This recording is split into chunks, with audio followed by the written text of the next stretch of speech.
welcome back to Up to Level 6 Creative. This is Adam with Level 6 Creative, and we are here to go over some more fun stuff. Actually, it's not that fun.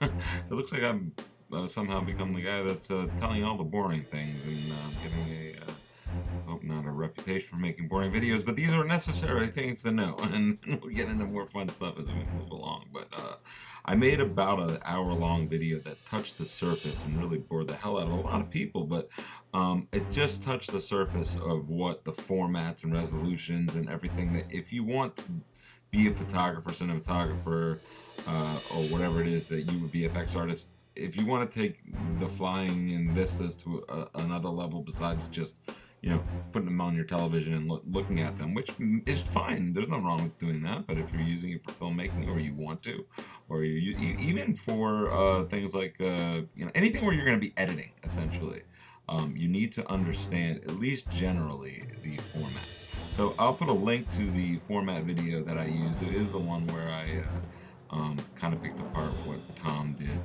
So please forgive me for that one, because I know a lot of people got upset about it because I don't know why. But anyway, this isn't going to be the most exciting video again, but it's necessary. I'm going to give you as quickly as I can. The reason I'm going to defer you to the other video is because I don't want to go over all that stuff again, because this is going to be boring enough. And that video is boring, so to compound it would just make it long, and I'm already long-winded, as some of you guys know. But what we're doing here is we want to take the h.264 video, which is what we have when we bring in video straight out of the Phantom, straight out of the Typhoon, the Q500 Unique, or the Solo, or the Cineform comes out of the Heroes, and unless you're using a DSLR, pretty much all of the consumer level flying rigs, like the 2000 and below, like even the Inspire with the X3 and the X5, use h.264 at various bit rates and stuff like that, and some look better, some have better components, so there's a lot more to it than just the resolution, but and the format. However, the format does, the Phantom 4, for example, has an ABC wonderful encoder, so it encodes real well, actually. But the problem is that h.264 is really a preview. It's not even a final deliverable. It's really just a preview deliverable.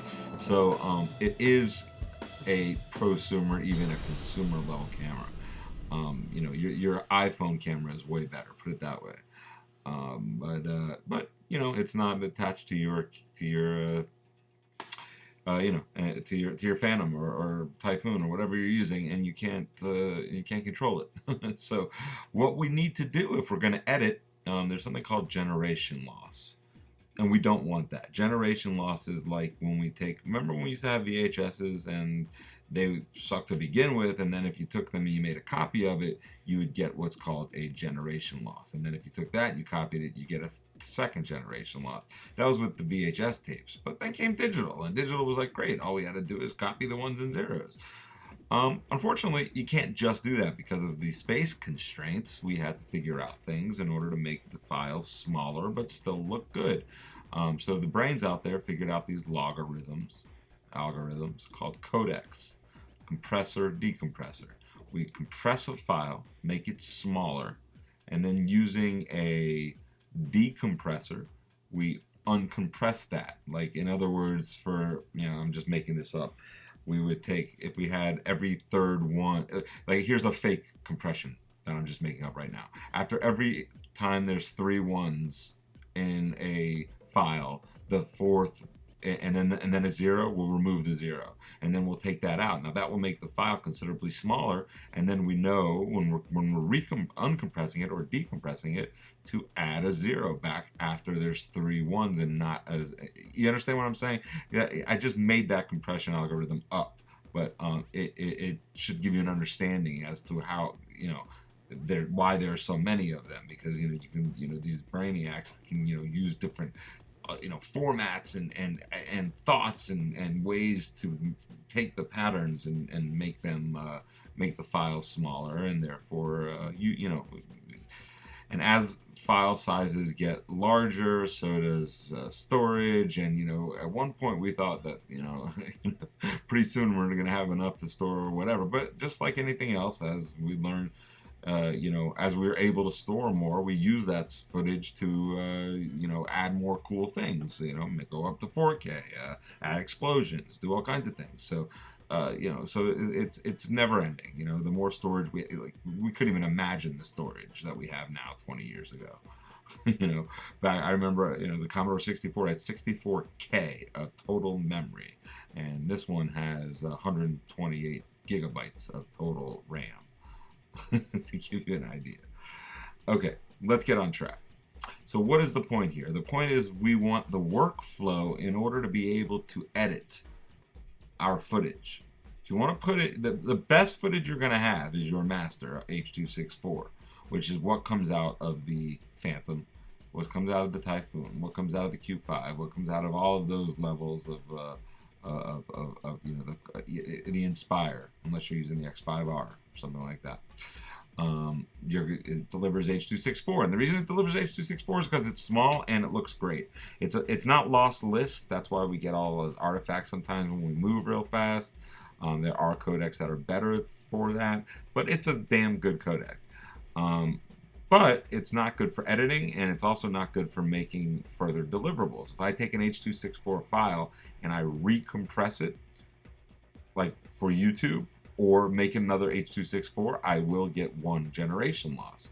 However, if I take an h.264 file and I blow it up to a larger, it's not a larger resolution, it's actually the same resolution, 3840 by 2160 for UHD, or 4096 by 2160 for 4K.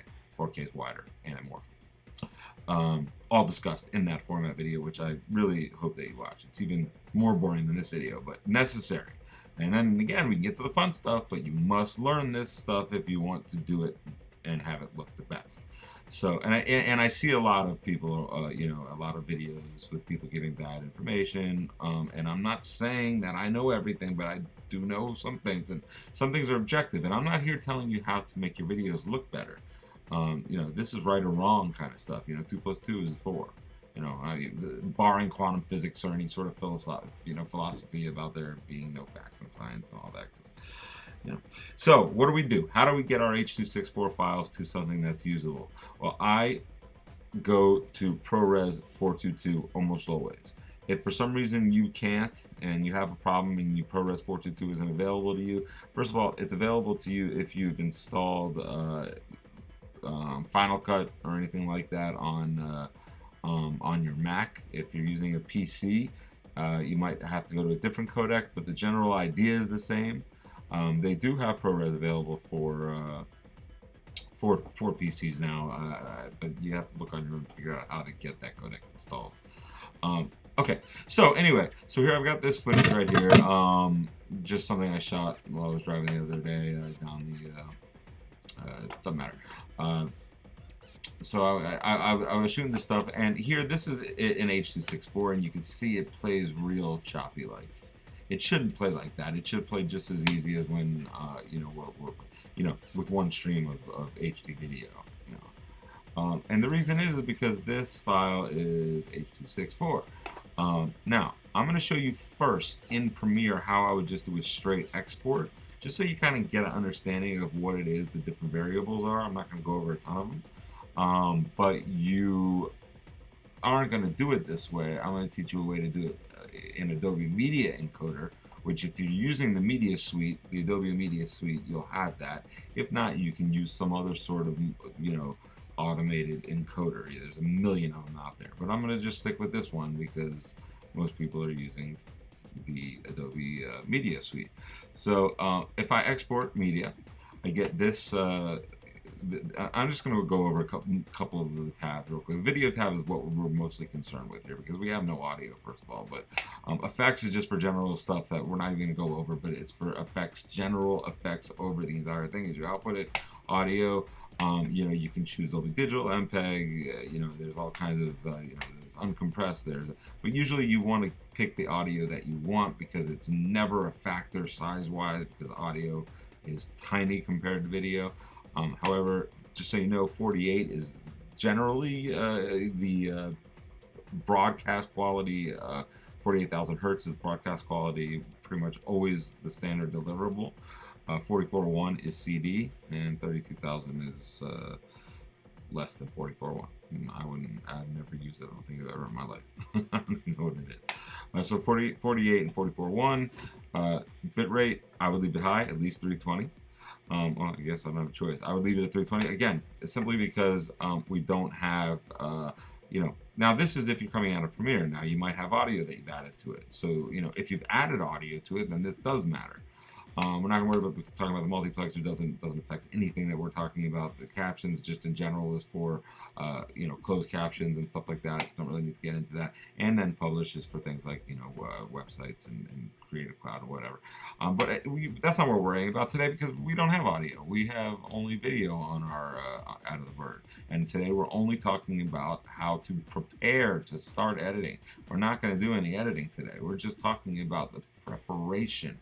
So if I match the sequence settings are I don't want to do that actually. Sorry. So if I was to mark and out file export, sorry about that, guys. It's in h.264 because that's what that's the natural the format that it's in right now. I could leave the high bit rate match source and consider 60 megabits, which is what it considers that a high bit rate. It's not. Actually, I'm talking about the bit rate down here. So because I'm matching source, I shot it at 4K, which is anamorphic 4096 by 2160. UHD is 3840 by 2160. But the difference between them, and again, watch my video that I'm going to link to, is not just the resolution difference. It also gives you more frame rate options. It's just a different standard altogether. NTSC and PAL are our old TV standards, which we don't use anymore, but they're based, all of the HD stuff is based off of the NTSC or PAL format. NTSC, National Television Standards Committee. PAL is phase alternating lines. NTSC if you're in America, PAL if you're in Europe. Doesn't really matter though, because we are using an HD format. 24 frames. Progressive means that there's 2 fields per frame, as opposed to alternating one frame. Excuse me, alternating 2 fields every frame. In other words, that's what interlaced is. 1080i is interlaced. 480i, which is NTSC video, is interlaced. Phase alternating line PAL 25 is like 650 or something like that. It's a better format when there was NTSC and PAL, but PAL was also an interlaced format. Progressive came along when computer screens started coming along and stuff like that, but it's very important that you understand the difference between progressive and interlaced even now. Take a sip of my beer. I mean, my wine. Okay, bitrate encoding.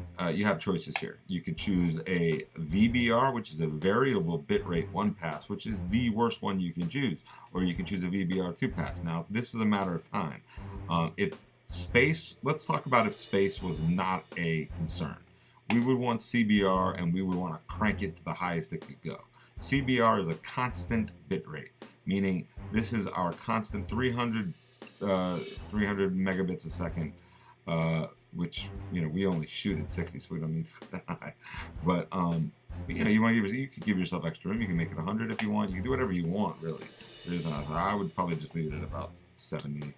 But I would also leave it at CBR. What VBR does is it tries to look at the movement, and then based on the movement, guess what the bit rate should be. Now that will give you a shorter.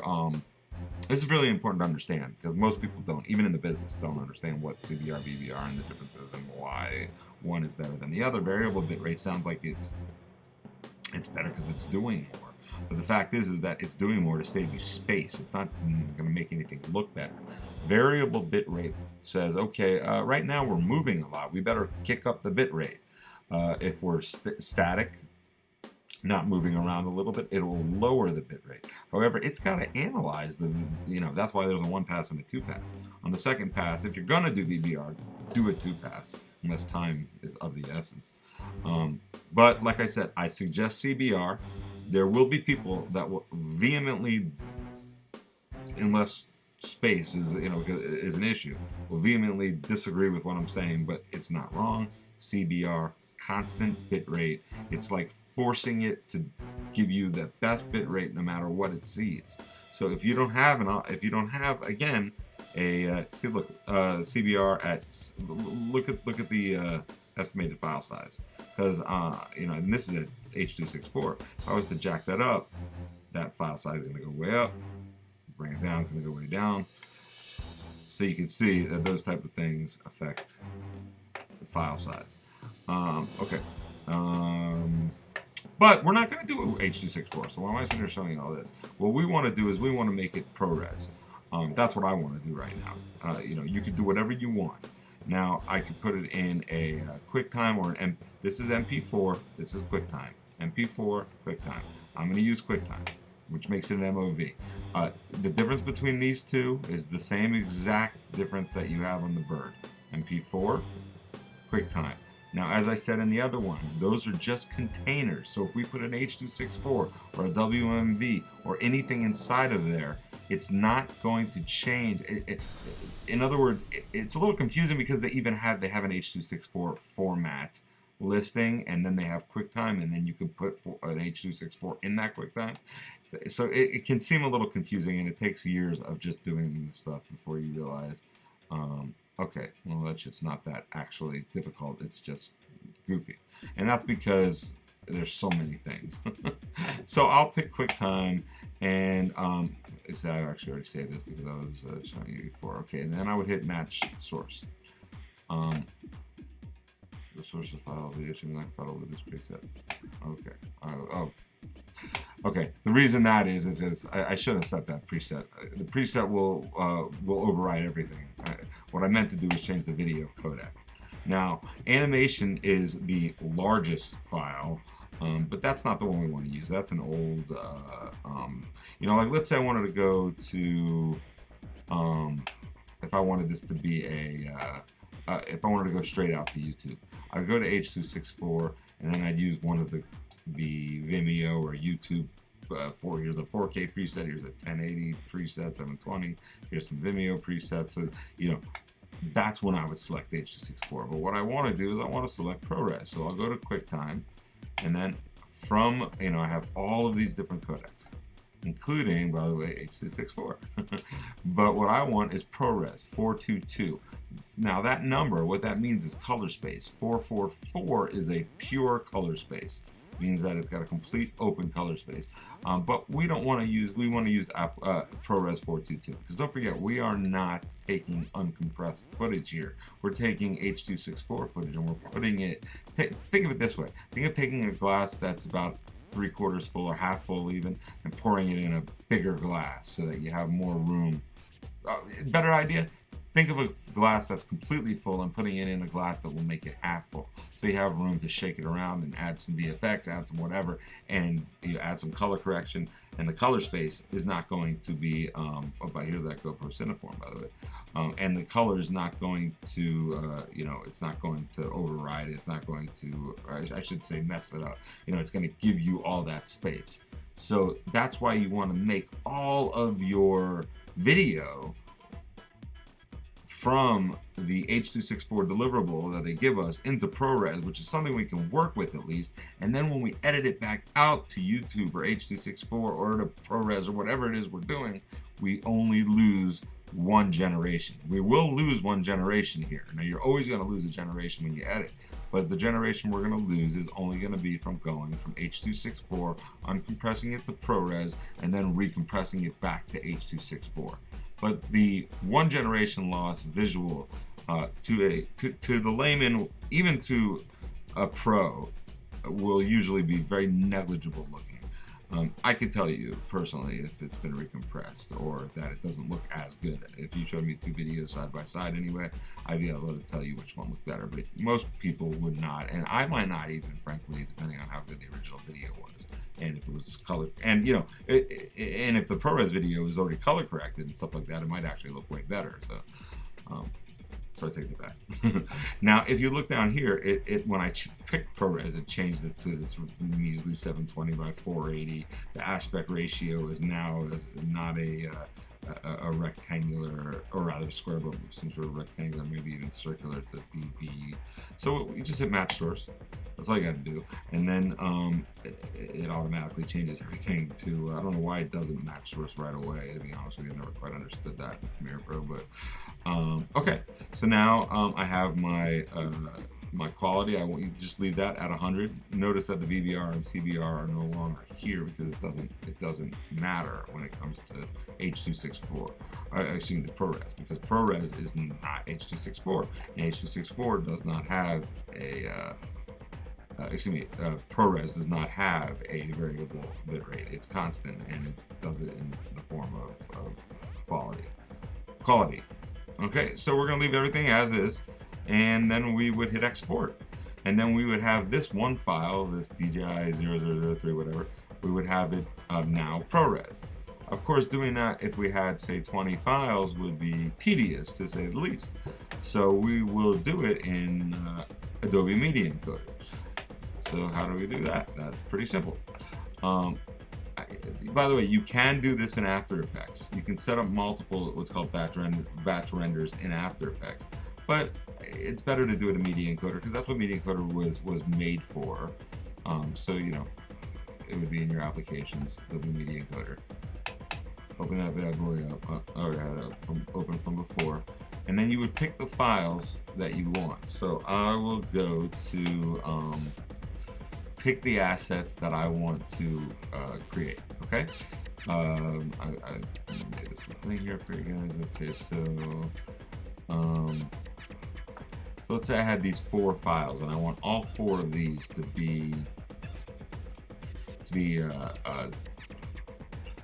and now I've already created a preset, but if it didn't, it won't say my ProRes preset. I was, you know, just to make sure that, you know, if you look, when I click on that, it gives me the exact same looking screen as the as was in Premiere Pro. Now, the reason it does that is because it's actually getting the information through what's called their dynamic link from Premiere Pro. So it's actually working in tandem with Premiere Pro, looking at the files.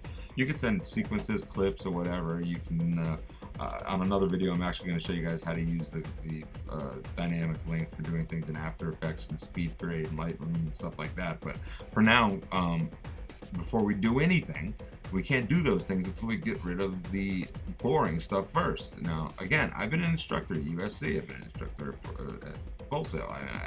These are things where I know what I'm talking about, and I'm not just making stuff up. So, you know, think of this as the boring time before we get to go into the labs. So, okay. So if you were to have not already had, you know, did everything that I just showed you, you would do all that. Uncheck export audio. I don't know if I said that last time because we don't have any audio.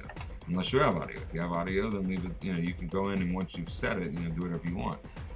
So it will automatically go to your last preset, but I could highlight all these by just hitting Apple A and then select my ProRes reset, or my ProRes preset, which is what I call the ProRes preset, which has all of the stuff that we just did.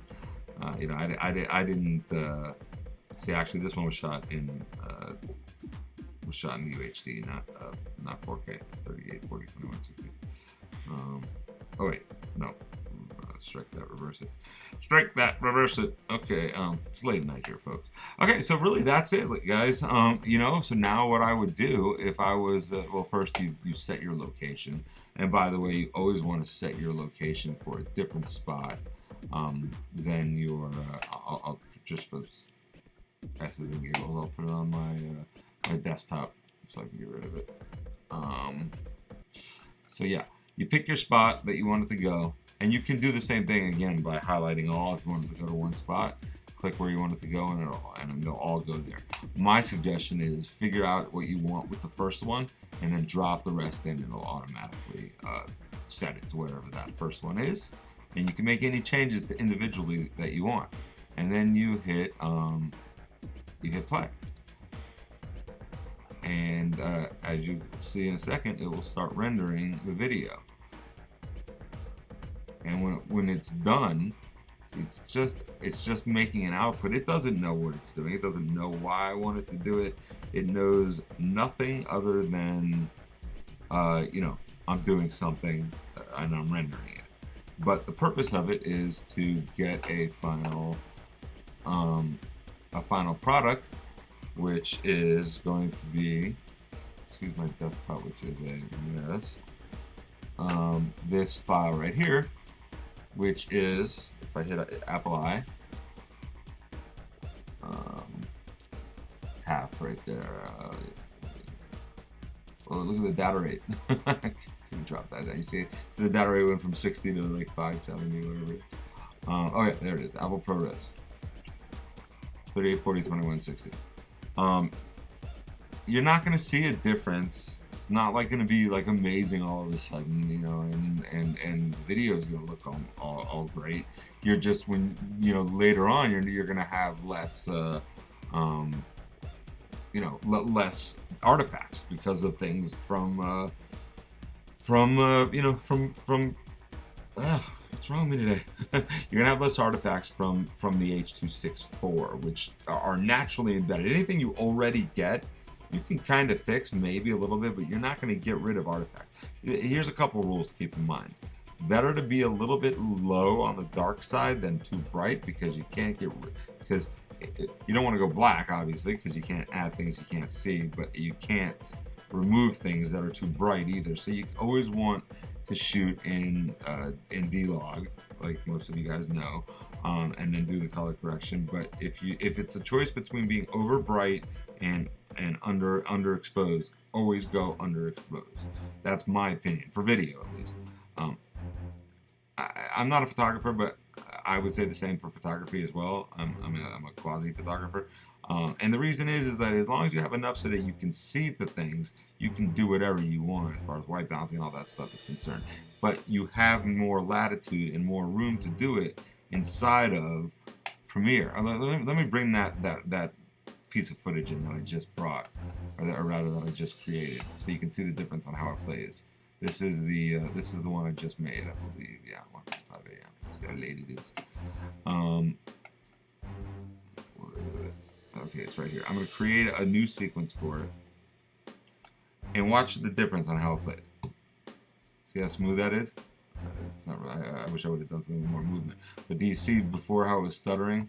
Now I can zip along, and it's got nothing, no problems, as opposed to.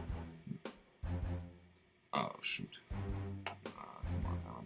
As opposed to this one, that stutters along. Even with just one. It's very windy here, which is why the wind turbines there. But yeah, this was just video I just grabbed and shot real quick. But you can see it's a little stuttering. It's not terrible, to be honest. It used to be impossible, but I'm using a super fast computer. Most likely something that's faster than what you're using. And this is a professional computer. It's literally a $10,000 comp, and it's stuttering with one HD channel. It should not be, but not here. And the reason, and the only reason, is because it likes ProRes better than it does h.264.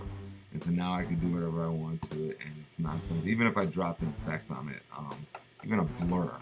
I use Avid for the most part. Let me see, Gaussian blur or something like that. So I'll add a blur, and let's see how with the blur, I'm not gonna add too much. If it will still play, it's still gonna play in real time, and it's still smooth, and that's with a blur on it. It's not as smooth, but the fact that it can play at all. If I put this on an h.264, it would probably not play, especially if there's other stuff going on. Oopsie daisy. So there you have it, ladies and gentlemen. That is the general workflow for how to, get your footage just prepared. That's all we're going over right now. The next video I'm going to do is I'm going to take that footage that I just brought in, and I'm going to edit a little something, and maybe actually what I'm going to do is I'm just going to do a little color correction and show you what the differences are, with the different types of color corrections and what white balance really is. One thing that is very important is never leave white balance on auto. That's one thing that you never want unless you're literally. I even say don't even use it if you're just popping the micro SD card into your television. Still, just pick an auto white balance pick a white balance that looks right for the situation. If you put auto white balance, you're going to get all kinds of weirdness, especially if you're someone who moves the camera around. You're going to get all kinds of weirdness, especially I can't believe that they even have an auto white balance option. With something where there's always constant change because we're outside and stuff like that. So on somebody's video, they told you to use an auto white balance. That's probably the worst thing that was said in that video. So do not use auto white balance ever. White balance, again, and it's said in this video, is simply a range. It's simply a compass, if you will, for your colors.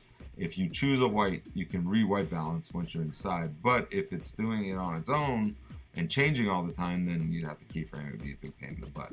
So there it is. There you have it. That's what we do and how we get our stuff ready for editing, which we'll do next time.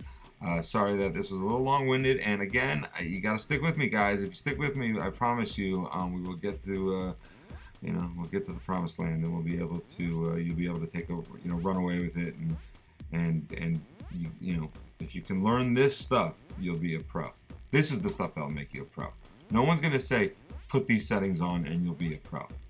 People have said that, but no one can say it. If you want to be a pro, you gotta learn how to do the things right, and then be good at what you do. And I can't make you good. I can just tell you how to set up things properly. That said, I can't give you hints and clues, and look, I'm not as good at flying as some of the other people are, which is why I'm trying to give back to the community because I take a lot from the community. I'm not doing this for any other reason other than to try and give some of my knowledge because I take a lot from others. More to come on this. But if there's any questions, feel free to email me at uptolevel6@gmail.com. That's with the number 6, uptolevel6@gmail.com. Read any descriptions below. Please please subscribe, please don't troll. And that's it. Thanks for tuning in to Level 6. Peace.